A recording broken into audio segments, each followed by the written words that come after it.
کہ انہوں نے اس کو ایکسیپٹ کیا اور اللہ تعالیٰ نے پھر اس کو قیامت تک کے لیے قرآن میں نقل کر دیا. اب یہ وہ الفاظ، اب یہ پورے واقعات آپ کے سامنے ہو تو اب آپ اس کا ٹیسٹ فیل کریں. اعوذ باللہ من الشیطان الرجیم، بسم اللہ الرحمن الرحیم.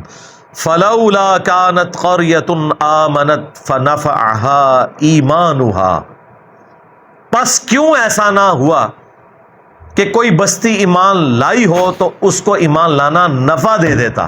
یہ کبھی ہوا ہی نہیں ایسا. الا قوم یونس، سوائے قوم یونس کے، کہ یونس علیہ السلام کی اجتہادی خطا جو ڈیبٹ تھی وہ کریڈٹ بن گئی ان کے امت کے حق میں، کہ چونکہ ان کے وقت کے پیغمبر نے اللہ کی وحی کے انتظار کے بغیر وہ جگہ چھوڑ دی تھی، اللہ نے اس کا بینیفٹ ان کی قوم کو دے دیا. لما آمنوا، جب وہ ایمان لے آئے، کشفنا عنہم عذاب الخزی فی الحیات الدنیا، تو ہم نے دور کر دیا ان سے، کھول دیا دنیا کی زندگی کی رسوائی کا عذاب. وَمَتَّعْنَاهُمْ إِلَىٰ حِينٍ، اور ہم نے انہیں دنیا میں لطف اندوز ہونے کے لیے ایک اور مدت فراہم کر دی. اللہم احسن عاقبتنا فی الامور کلیہا واجرنا من خزی الدنیا وعذاب الآخرہ، آمین. تو یہاں پر وہ عذاب ہم نے ان سے دور کر دیا، یعنی وہ عذاب آیا ہوا تھا، اس کے اثار نمایاں تھے، پھر اللہ تعالیٰ نے وہ کھول دیا. وہ جس شکل میں بھی تھا، کوئی بادل آئے ہوئے تھے پھر کھول دیے. وَلَوْ شَاءَ رَبُّكَ لَآمَنَ مَنْ فِي الْأَرْضِ كُلُّهُمْ جَمِيعًا، اور اگر تمہارا رب چاہتا تو جتنے لوگ زمین میں آباد ہیں سب کے سب ہی مومن ہو جاتے. اس کا کیا مطلب ہے کہ اگر اللہ تعالیٰ زبردستی ہدایت دینا چاہتا، اس کا یہ مطلب نہیں ہے کہ اللہ تعالیٰ یہ چاہتا ہے کہ لوگ جہنم میں جائیں. یہ رسول اللہ کو سنگولر کے سیغے سے تسلی دی جا رہی ہے کہ اگر اللہ تعالیٰ نے زبردستی ایمان دینا ہوتا نا تو دے دیتا سب کو، لیکن اللہ تعالیٰ یہ چاہتا ہے کہ لوگ خود سے اپنی چوائس سے مجھے چوز کریں. افانت تکرہ الناس حتی یکونوا مؤمنین، تو اے نبی کیا آپ لوگوں کو مجبور کرنا چاہتے ہیں یہاں تک کہ وہ ایمان لے آئیں؟ یعنی آپ نے زبردستی نہیں کرنا. حضور ٹینشن ہی بڑی لیتے تھے کہ میں دعوت دے رہا ہوں لوگ قبول نہیں کر رہے. حضور کو کہا کہ آپ نے ٹینشن نہیں لینی، جنہوں نے جہنم میں جانا ہے جائیں. سورۃ البقرہ میں ہے کہ ہم آپ سے نہیں پوچھیں گے لوگ جہنم میں کیوں پہنچے. سورہ طٰہٰ میں آیا کہ ہم نے قرآن اس لیے نازل نہیں کیا کہ آپ مشقت میں پڑ جائیں. ما انزلنا علیک القرآن تشقی الا تذکرۃ لمن یخشی، یہ اس کے لیے ہے جو اللہ کی دھمکی سے ڈر جائے.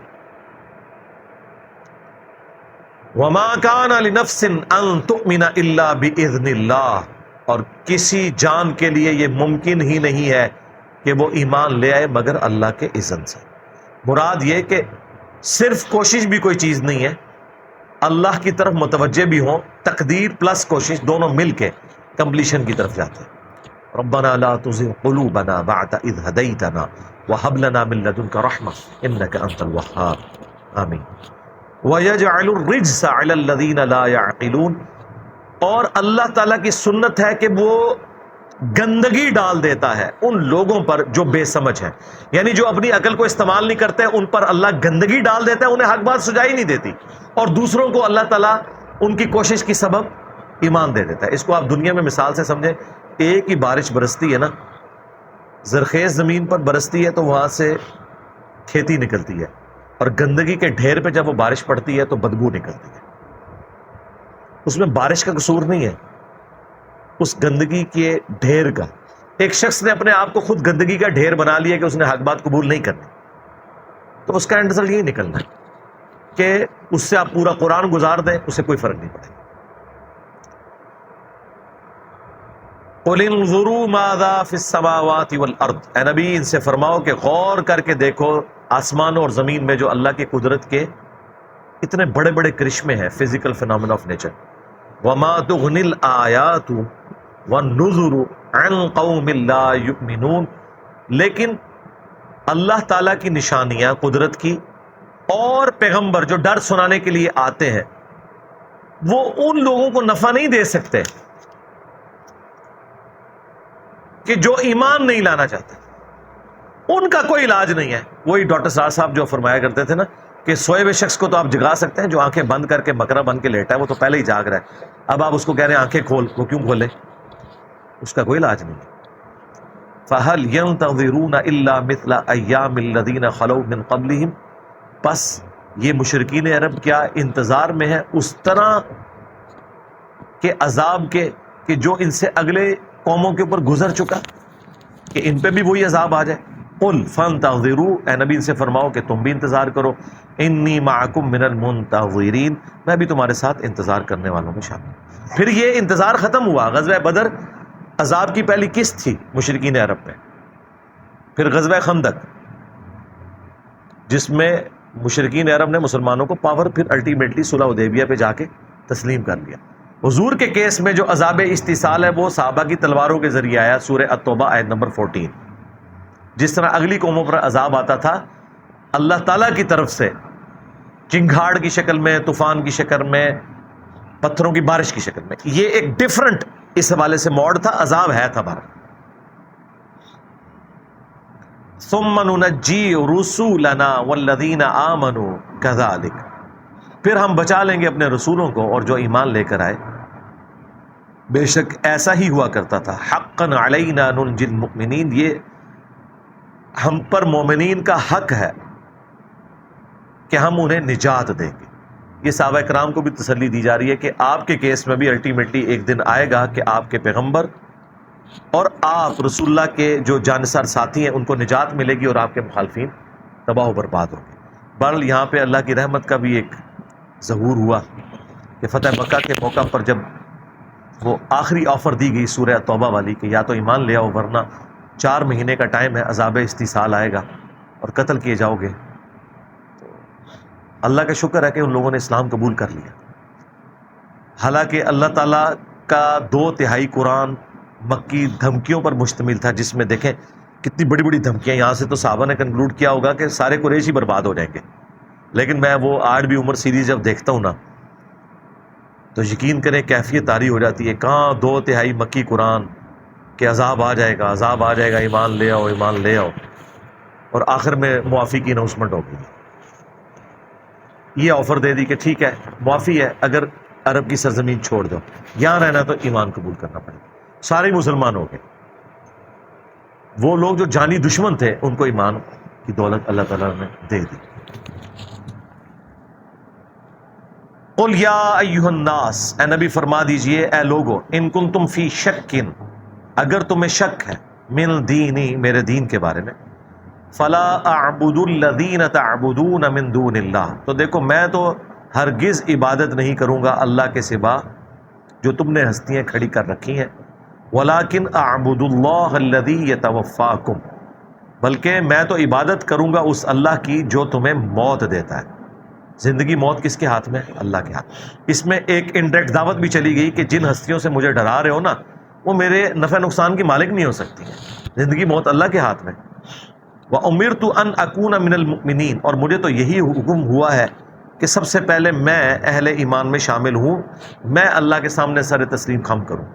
وَأَنْ أَقِمْ وَجْهَكَ لِلدِّينِ حَنِيفًا، اور یہ کہ میں اپنا رخ سیدھا کر لوں دین حنیف کی طرف. حنیفہ کہتے ہیں سب سے ٹوٹ کر ایک اللہ کا ہو جانے والا. یہ حضرت ابراہیم علیہ السلام کی خوبی تھی. وَلَا تَكُونَنَّ مِنَ الْمُشْرِكِينَ، اور یہ کہ تم ہرگز شرک والوں میں شامل نہ ہونا. وَلَا تَدْعُ مِن دُونِ اللَّهِ، اور مت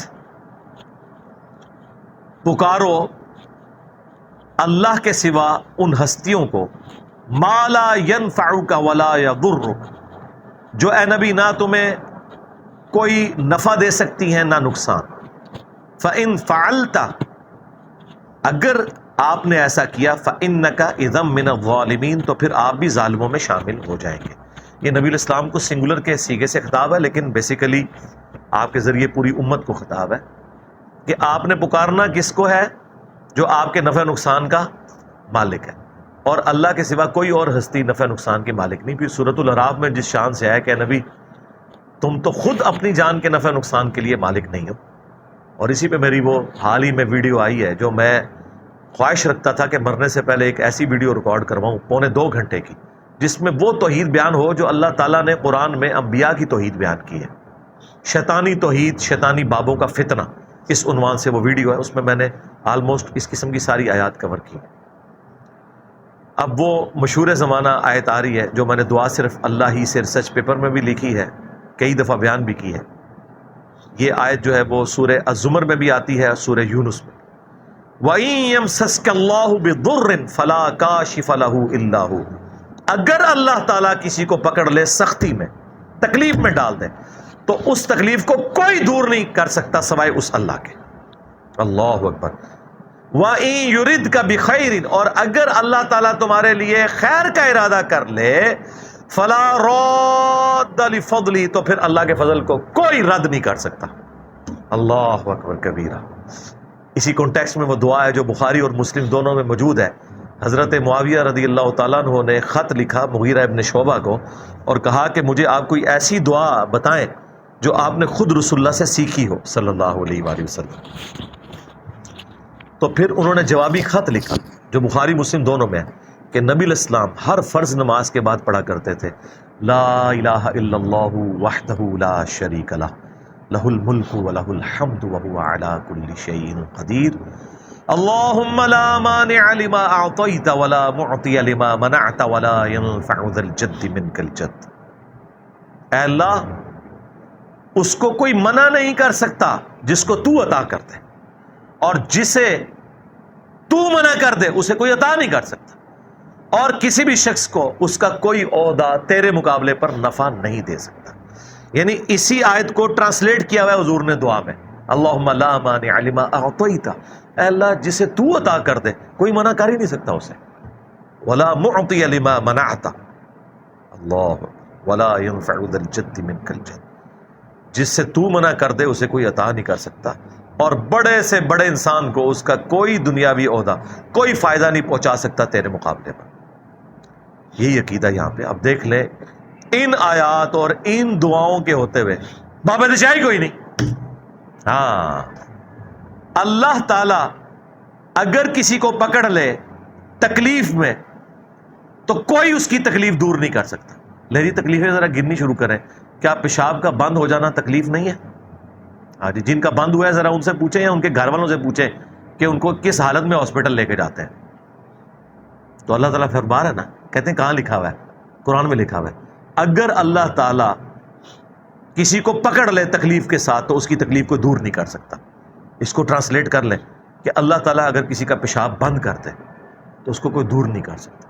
باقی دنیا میں علاج اللہ نے رکھے ہیں، اب وہ ظاہر ہے ڈاکٹر کے پاس آپ کو جانا پڑے گا، اور ڈاکٹر بھی اتنا ہی علاج کر سکتا ہے جتنا کر سکتا ہے. اگر ڈاکٹر سے بھی اوپر ہو جائے تو بالکل نہیں، پھر وہ موت ہی نے اس کا صفایا کرنا ہے. لیکن بہرحال اللہ تعالیٰ نے دنیا کو اسباب کے ساتھ جوڑا ہوا ہے.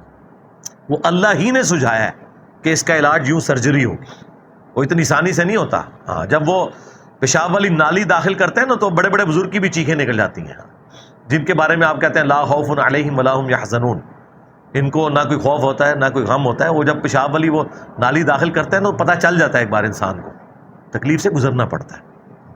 تو اللہ تعالیٰ اگر کسی کو تکلیف میں پکڑ لے اس کی کوئی تکلیف دور نہیں کر سکتا سوائے اس کے، اور اگر اللہ تعالیٰ خیر کا ارادہ کر لے تو اس سے کوئی خیر چھین نہیں سکتا سوائے اس کے.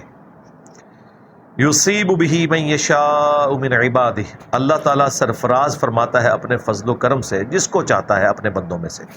وہو الغفور الرحیم، اور وہ بخشنے والا ہے، رحم فرمانے والا ہے.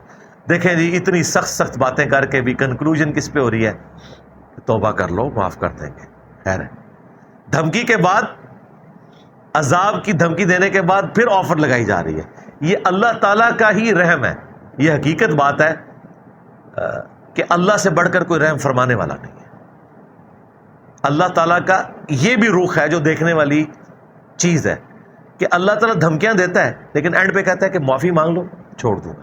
اچھا، ہم لوگ یہ سمجھتے ہیں کہ اللہ تعالیٰ یہ کہتا ہے کہ کام چک کے رکھو، معافی مانگو میں چھوڑاں گا، اور اس امید پہ معافی مانگو گے پھر گناہ کراں گا، اپنی اصلاح نہیں کرے گا. یہ چیز نہیں ہے. ہاں، وہ سورہ نحل میں، سورہ النساء میں آیا ہے کہ جو لوگ توبہ کریں اور اپنی اصلاح کر لیں تو اس کے بعد اپنے رب کو غفور الرحیم پائیں گے.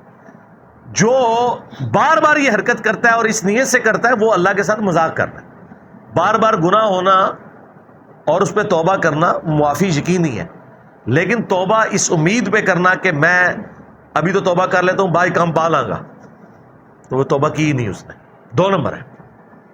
ہاں اس وقت تو پورے خلوص سے کی، بعد میں پھر بشری تقاضے کی وجہ سے ہو گیا، خیر ہے، وہ تو بھائی آپ قیامت تک بھی گناہ کرتے رہے۔ وہ مسلم شریف کی حدیث ہے کہ زمین و آسمان گناہوں کے بھی کوئی بھر کے لے آئے میری بارگاہ میں قیامت کے دن، اور اس نے شرک نہ کیا، میں درگزر کر دوں گا، وہ الگ بات ہے، وہ آپ نے معافی مانگنی ہے، لیکن اللہ تعالیٰ کا خوف بھی رکھنا ہے۔